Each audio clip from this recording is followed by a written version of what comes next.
BNPB,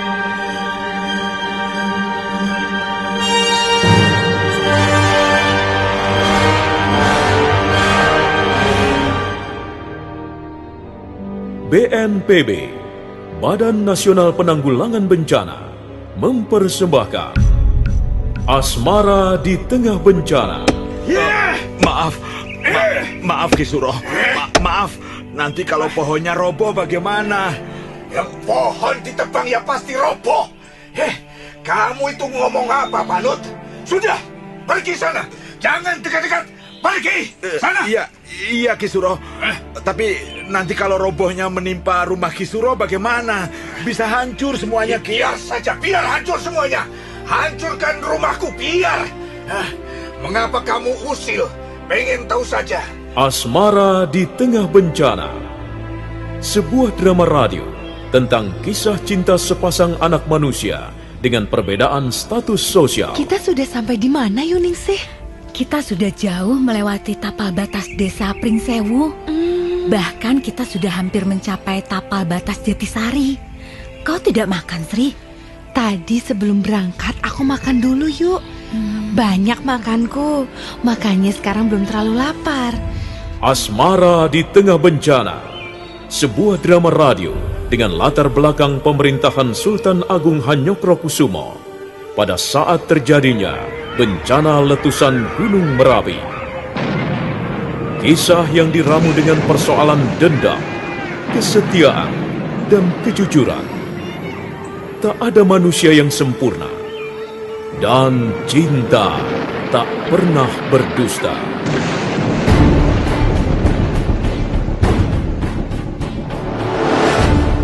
Naskah karya S. Tijab, penata suara Indra Mahendra, sutradara Haryoko.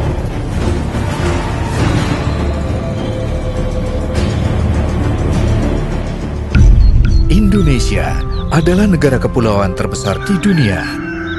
Terletak di antara dua benua Asia dan Australia, juga di antara dua samudra, Samudra Hindia dan Samudra Pasifik.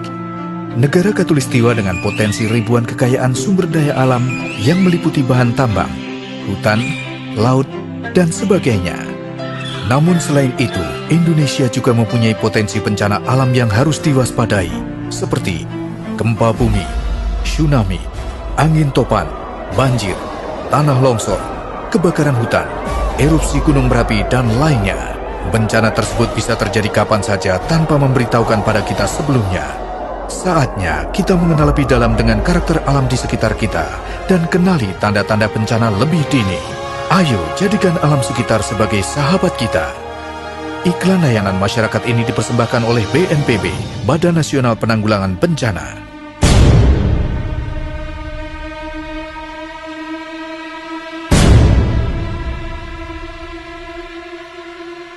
Ki Suro Panggang ngamuk begitu mendengar bahwa Setioningsi kabur dari rumahnya. Untuk melampiaskan kemarahannya, dia mengambil kampak dan menebang pohon jati yang besar. Dia tidak habis pikir. Dia tidak melihat tanda-tanda gadis cantik yang diincarnya akan meninggalkan rumahnya dengan diam-diam. Dia memang belum berhasil membujuknya agar mau dijadikan istri, tapi setidak-tidaknya Setioningsi sudah memperlihatkan bahwa dia kerasan tinggal di rumahnya. Semua kebutuhannya diberikan dengan cuma-cuma. Bahkan dia sudah memberikan seperangkat pakaian perempuan yang sangat mahal harganya. Maka Suropangga marah sekali. Marah bercampur rasa tidak percaya bahwa gadis itu akhirnya kabur dari rumahnya.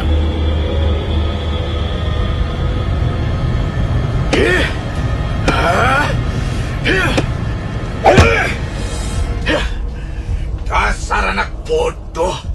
Dibikin senang kok tidak mau. Apa yang dicarinya? Dasar bocah perempuan tolol. Apa kurangnya Ki Suropangga? Aku belum terlalu tua. Usiaku baru hampir 50 tahun. Dan aku seorang lurah yang kaya raya. Kalau dia mau jadi istriku, maka semua keinginannya akan terpenuhi. Tapi dasar bocah bodoh, sama seperti bapaknya. Mampus kamu! Iya! Maaf, maaf Kisuro. Maaf, nanti kalau pohonnya roboh bagaimana? Yang pohon ditebang ya pasti roboh. Kamu itu ngomong apa, Panut? Sudah, pergi sana. Jangan dekat-dekat. Pergi sana. Iya Kisuro. Tapi nanti kalau robohnya menimpa rumah Kisuro bagaimana? Bisa hancur semuanya. Biar saja, biar hancur semuanya. Hancurkan rumahku, biar. Mengapa kamu usil? Pengen tahu saja. Biar saja rumahku hancur. Karena hatiku sekarang sudah hancur. Hatiku sudah hancur lebur. Iya. Bagaimana ini? Aduh, Kisuro, sabar Ki. Tenang Ki. Jangan marah-marah begitu. Iya, Ki. Diam kamu, Panut. Iya. Kalau kamu berdiri di situ, belum pergi juga, kamu yang akan kutebang dengan kampak ini. Ngerti? Iya Kisuro. Saya pergi. Maaf Kisuro, maaf. Kisuro Panggahmu dilawan. Apa yang kamu punyai sampai berani menentang keinginanku? Aku tahu pohon ini akan roboh. Memang ku sengaja biar roboh sekalian. Iya. Awas Kisuro. Gempa bumi Ki. Lindung. Lari jauh Ki. Selamatkan diri Ki. Awas, ada gempa bumi. Aku tidak takut. Ayo lawan Suropangga. Akan ku hajar kalian semua. Ayo. Mana lindunya? Mana gempa bumi? Awas Kisuro. Tanah nyawa unsur Ki. Tanah nyawa unsur.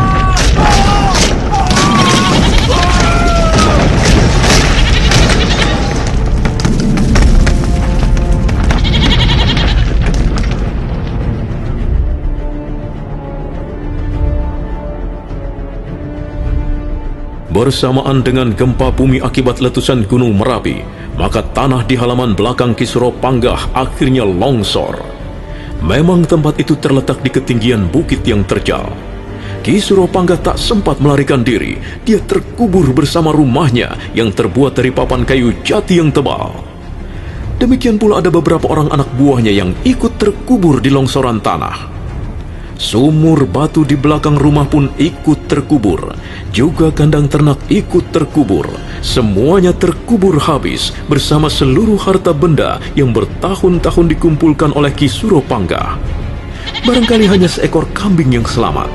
Binatang itu berlari-lari kecil mengitari bongkahan batu padas. Dia tidak ikut terkubur. Barangkali karena memang nasibnya masih cukup baik. Sesuatu yang aneh dan menakjubkan. Dia selamat, padahal dia kecil dan lemah.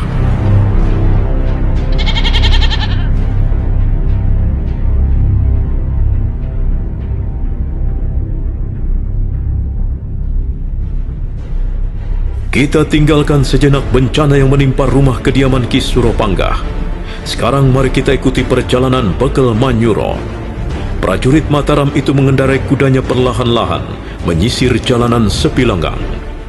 Dia menarik tali kekang kudanya, begitu melihat Jatmiko duduk di tepi jalan, menghadap ke arah lereng Merapi yang masih dialiri lahar panas.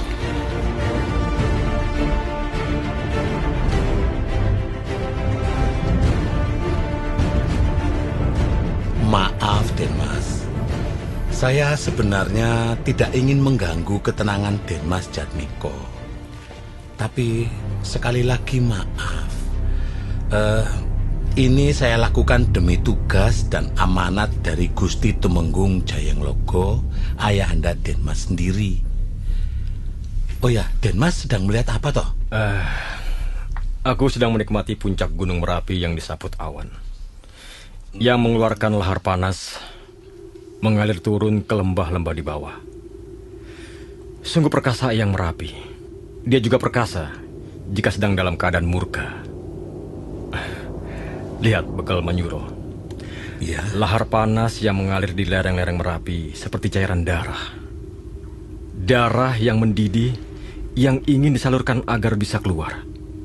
Agar perut gunung bisa kembali tenang dan tentram. Aduh, maaf Denmas. Denmas ini bicara apa? Saya kok tidak mengerti ya? Kalau kamu ingin mengerti soal-soal seperti ini, Bekal Manyuro, Ya.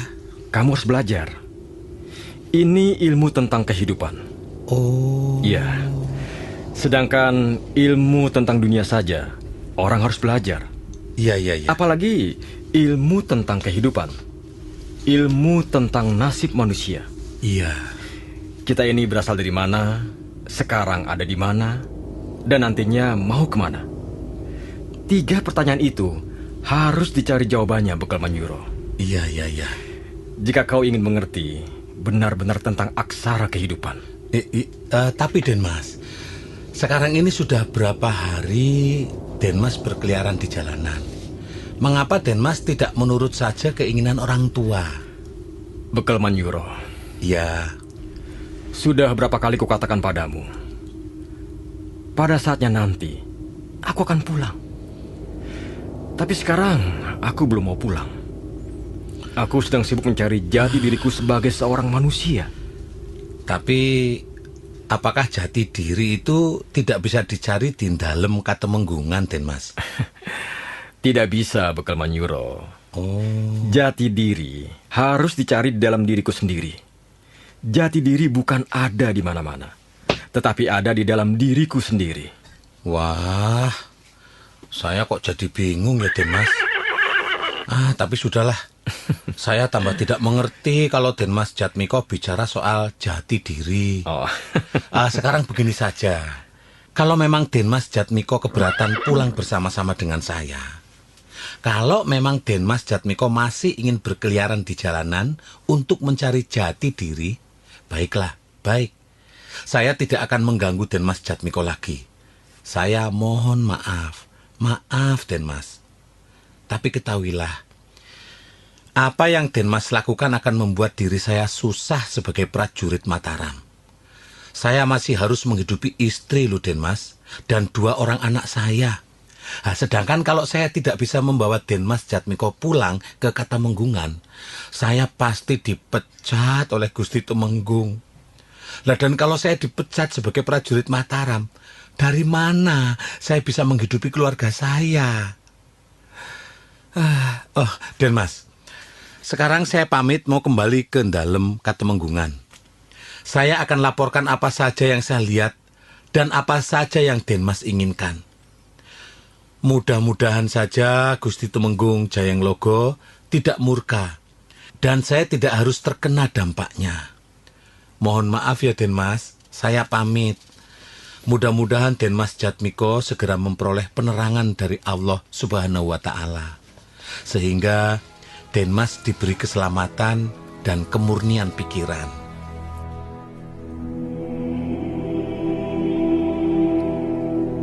Bekal Manyuro segera kembali naik ke atas punggung kudanya.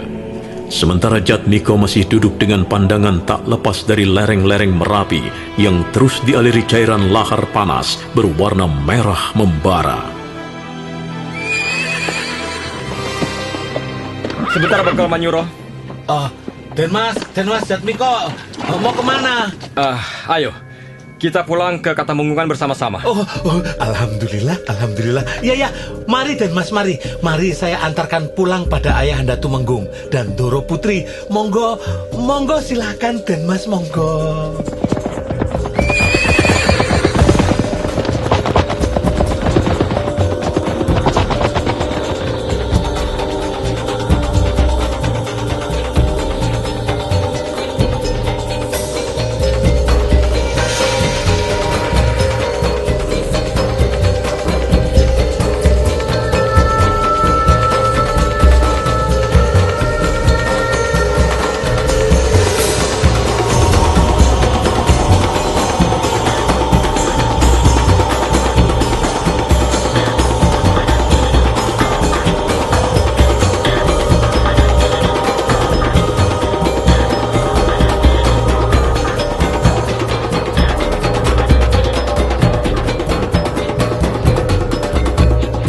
Maka demikianlah, Jatmiko akhirnya mau pulang ke Katemenggungan bersama-sama dengan Bekal Manyuro.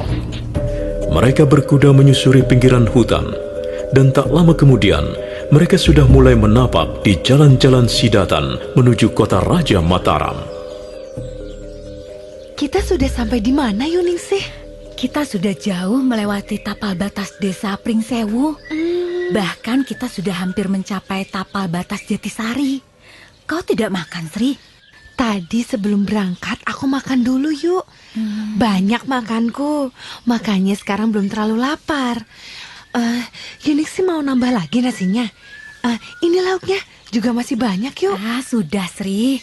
Cukup. Kalau terlalu banyak makan, nanti malah tidak bisa jalan lagi karena kekenyangan. Yuningsih, kalau sudah sampai Jatisari, rencananya mau apa? Aku belum punya rencana apa-apa, Sri. Soalnya belum tahu suasana di sana. Sejak Gunung Merapi meletus, aku belum lihat desa dan kampung kelahiranku sendiri. Tapi, apa biasanya kalau Gunung Merapi meletus desa Jatisari tidak kena limbahnya yuk? Tidak ikut kena gempa bumi atau kena amukan wedus gembel? Ya, kalau menurut cerita ayahku dan ibuku, juga cerita orang-orang tua, dulu katanya pernah desa Jatisari diserang wedus gembel. Banyak yang mati dan pohon-pohon banyak yang terbakar. Ya, tapi mudah-mudahan sekarang tidak ya, Sri. Iya. Aku ngeri sekali kalau bicara soal wedus gembel. Bener yuk, aku juga takut.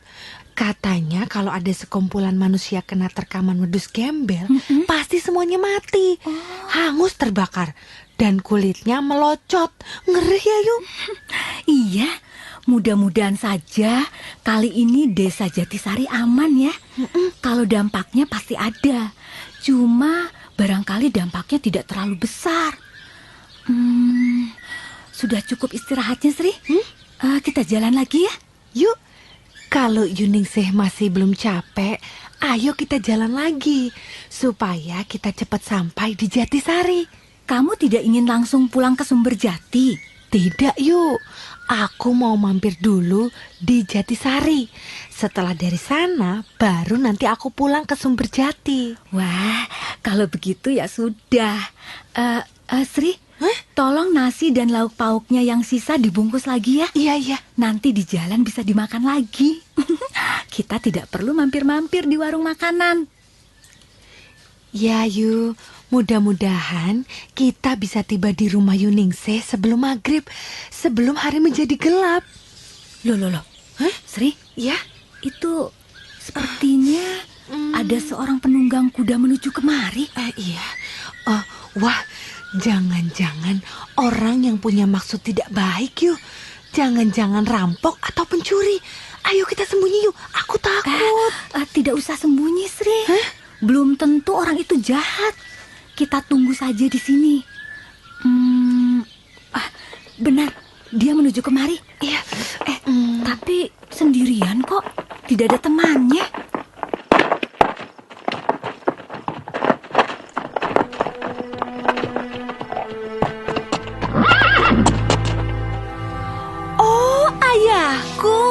Dia ayahku sendiri. Oh iya, benar Sri. Rupanya Paman Reksanawolo yang datang. Aduh, syukur, alhamdulillah. Jadi kita bertambah teman, Sri. Kita tidak perlu khawatir apa-apa lagi.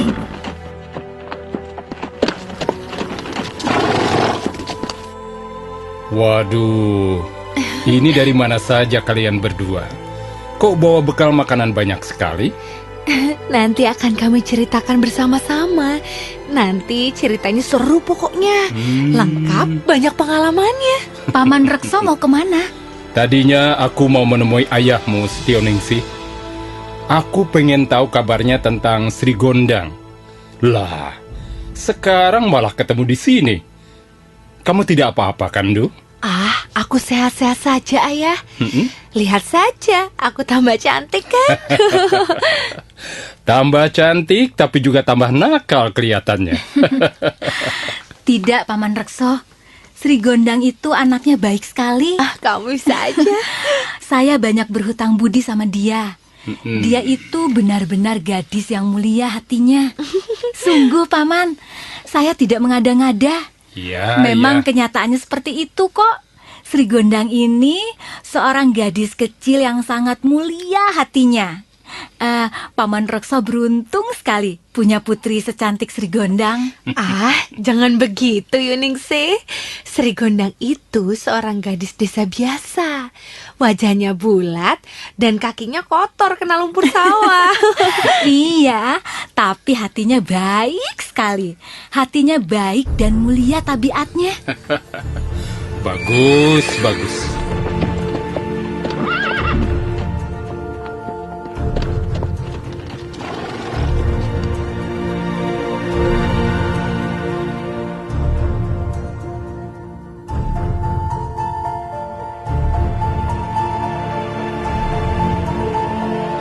Sekarang bagaimana? Ayo kita teruskan perjalanan ke Jatisari atau bagaimana? Atau punya rencana lain? Tidak, Paman. Kami pengen langsung saja pulang ke Jatisari.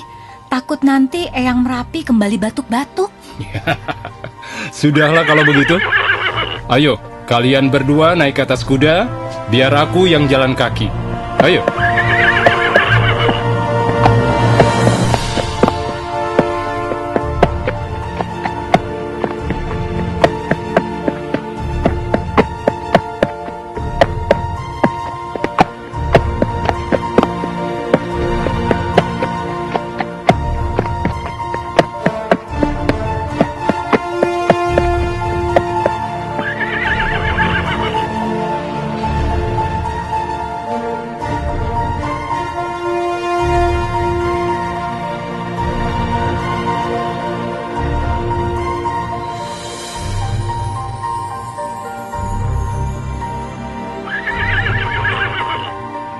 Indonesia adalah negara kepulauan terbesar di dunia. Terletak di antara dua benua Asia dan Australia, juga di antara dua samudra, Samudra Hindia dan Samudra Pasifik. Negara khatulistiwa dengan potensi ribuan kekayaan sumber daya alam yang meliputi bahan tambang, hutan, laut, dan sebagainya. Namun selain itu, Indonesia juga mempunyai potensi bencana alam yang harus diwaspadai, seperti gempa bumi, tsunami, angin topan, banjir, tanah longsor, kebakaran hutan, erupsi gunung berapi, dan lainnya. Bencana tersebut bisa terjadi kapan saja tanpa memberitahukan pada kita sebelumnya. Saatnya kita mengenal lebih dalam dengan karakter alam di sekitar kita dan kenali tanda-tanda bencana lebih dini. Ayo jadikan alam sekitar sebagai sahabat kita. Iklan layanan masyarakat ini dipersembahkan oleh BNPB, Badan Nasional Penanggulangan Bencana.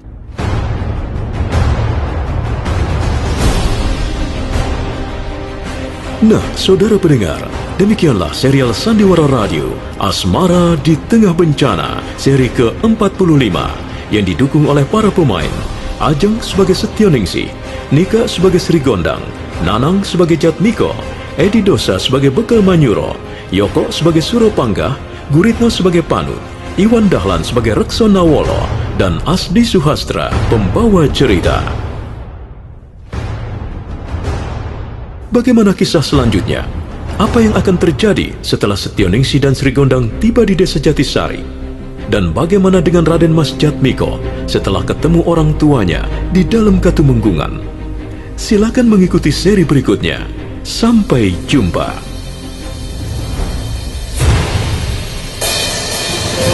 Di alam semesta, jalani semua perintahnya, tak peduli dengan kasta, dari Brahma sampai Sudra. Ada yang di atas, kadang di bawah, seperti roda yang terus berputar. Duka dan cinta, senang dan sengsara, semua ada di dalam alur ceritanya. Kita semua telah mendapatkan peran.